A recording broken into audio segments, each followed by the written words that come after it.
Hello viewers, আসসালামু আলাইকুম। সবাই কেমন আছেন? আশা করি ভালো আছেন। তো আজকে আমরা চলে আসলাম পুষ্পাদামের সামনে, আর এইদিকে জিহাদ আমাকে বলতেছে তাড়াতাড়ি চলো, সামনে একটা মেয়ে যেতেছে অনেক সুন্দর। তো মেয়ে দেখতে দেখতে চলে আসলাম সেই মাওনা চৌরাস্তা, গাড়ির মোবিল কিনতে, ফিল্টার কিনতে এবং গাড়ির ব্রেক শু কিনতে। মোবিল কিনা শেষ, এখন বের হয়ে পড়লাম।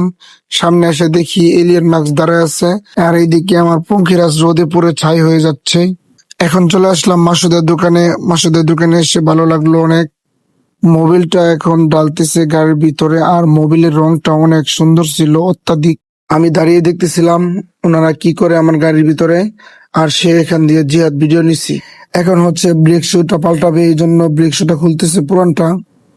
বাইরে একটা গাড়ি পালা আর দুইটা বউ পালা একই সমান। সবাই গাড়ি কিনতে পারে কিন্তু গাড়ির খরচ কেউ চালাতে পারে না। এখন বাড়ি যাওয়ার পালা, আর রাস্তা থেকে তেল ভরে নিলাম। ভিডিওটা কেমন হয়েছে অবশ্যই বলবেন।